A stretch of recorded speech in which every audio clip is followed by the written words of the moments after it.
साथ लाइव जुड़ चुके हैं। विजय, आपसे जानकारी चाहेंगे कि आज जो बड़ी बैठक होने जा रही है, तो ऐसे में क्या अंदाजा जताया जा सकता है कि इस बैठक में किन किन मुद्दों को उठाया जा सकता है?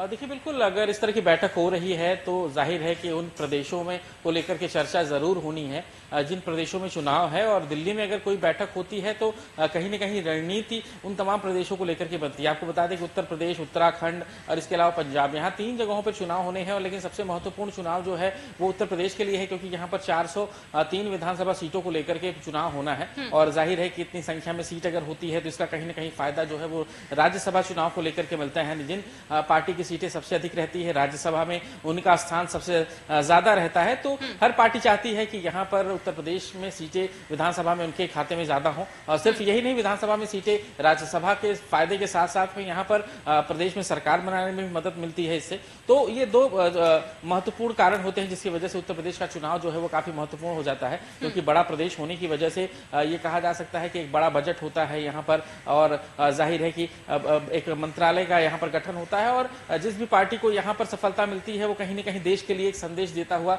नजर आता है। और जाहिर है कि जिसे उत्तर प्रदेश में जीत मिलती है उसका दिल्ली का उसका रास्ता भी आसान हो जाता है। और यही वजह है कि आज की बैठक जो है वो भाजपा के लिए काफी महत्वपूर्ण है, क्योंकि पूरी रणनीतिक बैठक यहाँ पर होनी है। लेकिन यहाँ पर सिर्फ 2022 विधानसभा चुनाव को लेकर के चर्चा नहीं होनी है, बल्कि 4 विधान परिषद सीटों को भी लेकर के यहाँ पर चर्चा हो सकती है। साथ ही साथ ये माना जा रहा है कि अगर दिल्ली में बैठक हो रही है और इन सभी बड़े चेहरों को बुलाया गया है तो तमाम चीजों को लेकर के जो आपस में मतभेद हैं उसको भी लेकर के यहाँ पर चर्चा हो सकती है। शायद यहाँ पर मंत्रिमंडल विस्तार को लेकर के चर्चा हो सकती है कि मंत्रिमंडल विस्तार में किन चेहरों को यहाँ पर जगह दी जाए, किन को जगह न दी जाए। साथ ही साथ विधान परिषद में भी किन चेहरों के नाम पर आखिरी सहमति बने। इन तमाम चीजों को लेकर के ये बैठक काफी महत्वपूर्ण है। हालांकि माना जा रहा था कि मानसून सत्र के पहले जो है वो किसी प्रकार का ऐसा कुछ जो है वो सरकार निर्णय ले सकती है, लेकिन अभी जो है इस बैठक के बाद ही तय होगा कि किस तरह के निर्णय यहाँ पर होने वाले हैं। लेकिन जाहिर है कि उत्तर प्रदेश के दृष्टिकोण से यह बैठक काफी महत्वपूर्ण है, क्योंकि जो बड़े चेहरे हैं, चाहे मुख्यमंत्री हो या फिर इसके अलावा हम बात करें स्वतंत्र देव की, संगठन मंत्री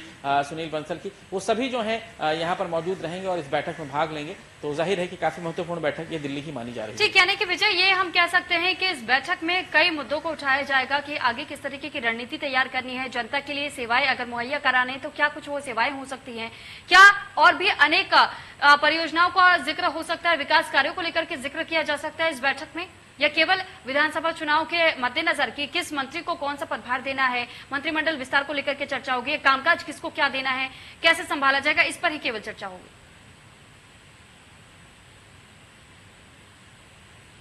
देखिए, यहाँ पर परियोजनाओं की चर्चा मंत्रिपरिषद में होती है और मंत्रिमंडल का अधिकार है, मुख्यमंत्री का अधिकार है। अगर परियोजना बैठक में ये बातें तय होती हैं। लेकिन अगर संगठन का कोई यहाँ पर बैठक हो रही है तो जाहिर है कि वो संगठन से जुड़ी हुई पूरी बैठक होगी। संगठन से ही जुड़े हुए जो प्रस्ताव होंगे, संगठन से ही जुड़े हुए जो निर्णय होंगे, वही निर्णय इसमें लिए जाएंगे। ठीक है, लेकिन विजय, आपसे एक और चीज जानना चाहेंगे यहाँ पर कि जिस तरीके से कई मंत्रियों के नाम सामने आए हैं कि स्वतंत्र देव सिंह है और साथ ही साथ जेपी नड्डा भी इस बैठक में मौजूद रहेंगे, सीएम योगी तो खुद मौजूद रहेंगे ही। तो आपसे ये जानकारी चाहेंगे कि जो ये बैठक बुलाई जा रही है तमाम मंत्रियों की, इस बैठक में क्या ये भी तय किया जाएगा कि किस तरीके से विपक्षी दल जो है, क्योंकि लगातार विपक्षी दल हमलावर रहती है सत्ता पक्ष के लोगों पर, तो ऐसे में क्या उन्हें किस तरीके से शांत कराना, क्योंकि तमाम तरीके के सवाल विपक्ष भी खड़े कर रही है और एक भी मौका गंवाना नहीं चाहती है ऐसे में, तो क्या उसके लिए भी रणनीति तैयार हो सकती है इसी बैठक में? देखिए, इस तरह की रणनीति जो है वो संगठनात्मक तैयार होती है। ये जो बैठक है यहाँ पर संगठन के अंदर की बातों को लेकर के बैठक होनी है। संगठन के अंदर की जिन बातों में आपसी तौर से समन्वय नहीं बैठा है उसको लेकर के बातचीत हो सकती है, क्योंकि इस बैठक में जो प्रमुख चेहरे हैं वो रणनीतिकार के रूप में नहीं ये बैठक ले रहे हैं, बल्कि इस बात पे निर्णय लेना है कि आगे जो संगठन का विस्तार होना है, आगे संगठन के जो कार्य होने हैं, आगे जो संगठन में निर्णय लेने हैं, उसको लेकर के यहाँ पर अगर कहीं पे सहमति नहीं बन पा रही है तो आपस में बैठ करके इस तरह की सहमतियों पर अंतिम निर्णय होता है। संगठन के अगर किसी रणनीति के विषय में अगर बातचीत होती है, अगर विपक्ष को लेकर के कोई रणनीति बनाई जाती है तो उसके लिए एक रणनीतिकार जो है वो अलग बैठते हैं और उस तरह का एक निर्णय अलग लिया जाता है। यहाँ पर सिर्फ और सिर्फ अगर बातचीत होनी है तो 2022 के विधानसभा चुनाव और उसके साथ साथ में अगर बात की जाए तो चलिए, ठीक, बहुत धन्यवाद आपका तमाम